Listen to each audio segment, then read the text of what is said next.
Oo. Ay, oo. Oo. Di ba? Oo. Ano lang, oh. Oh. Dito tayo sa duyan. Di ba? Mamaya na naman tayo babanat ng trabaho. Kain tayo. Isang kanin.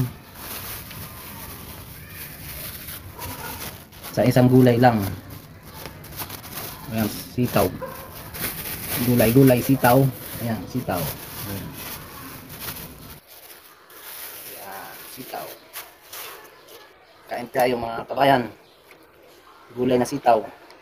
Oh. Mm.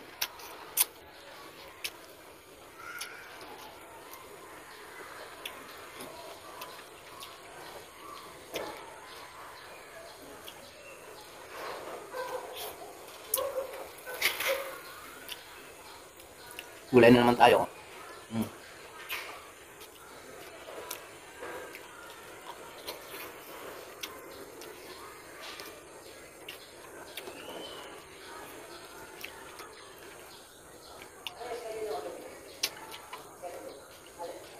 Tamang-tama lang sa kanin tsaka sa ulam. 10 tsaka 20 ulam na gulay.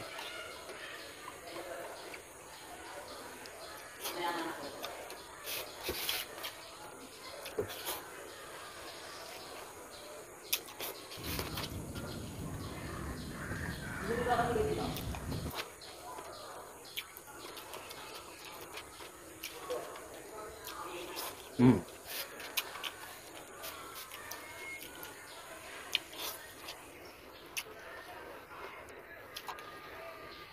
Sarap.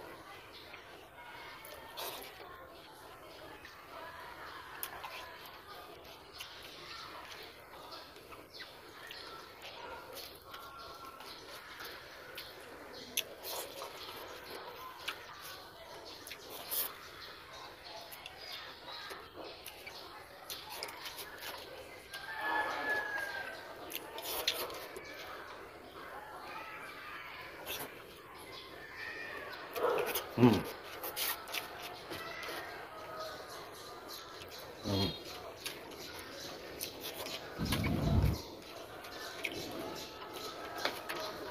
Solve na solve.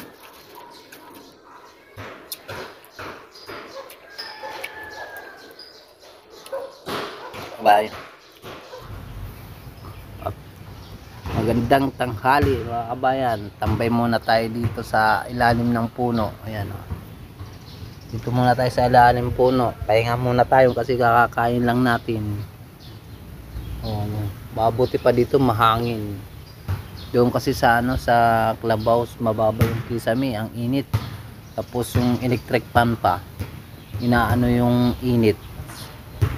Sinisip-sip ng yung init kaya lalong umiinit yung ulo ko doon. Dito malilim, may puno, yan oh, mahangin-hangin pa oh,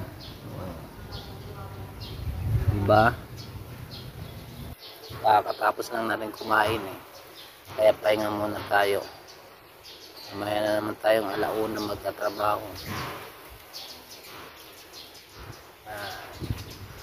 Kumangin pa kayo. Oh, diba lumalakas yung hangin oh.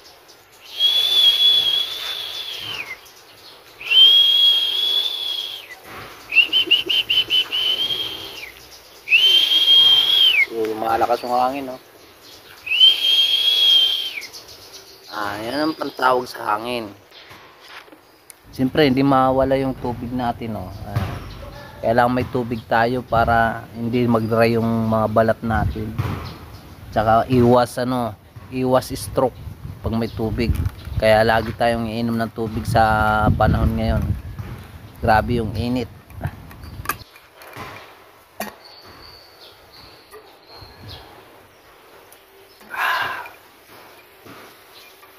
Kaya kayo, ingat-ingat. Pahinga naman pag may time. Pag lulubos-lubusin yung pagod nyo. Grabe yung init natin ngayon panahon. Nakakapos ng hininga yung init. Grabe. Ang dami nang pinauwi dahil sa sobrang init natin ang panahon ngayon. Galing ibang mga estudyante, yung iba pinauwi dahil mainit. Dito, magduyang ka dito. Hindi mainit oh. Malamig-lamig pa oh, mahangin.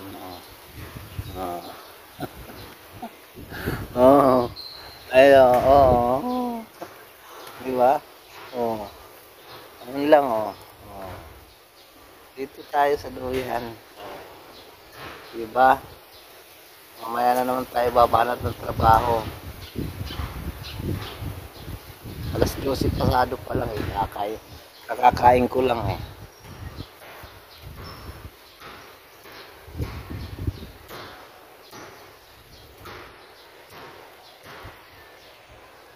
Na nakatipid tayo sa kanin tsaka ulam. Bali 30 lang ang inabot natin na gastos. 20 yung gulay tsaka 10 kanin. 30. At magsasaing ka pa. Matagal pa. Pili ka na lang. 10 piso lang yung kanin. Okay na. Solve ka na sa 10 piso. Marami-rami na rin yun. Init kasi dun sa sa Clubhouse eh. Kaya dito muna tayo sa tambayan ng duyan. Shout out sa inyong lahat dyan mga kamayan. Oh, mahangin-hangin na. Oh. Dito lang kayo sa sa mga ilalim ng puno kasi yung init na naproprotektahan ng natin ulo dahil sa may mga siya dahon. Yung init doon sa dahon ayan. Kaya hindi agad yung init sa baba. Mas mahangin-hangin pa. Grabe kasi yung init natin ngayon. Babay muna kababayan. Pahinga muna tayo. Mamaya na naman tayo ulit sa trabaho.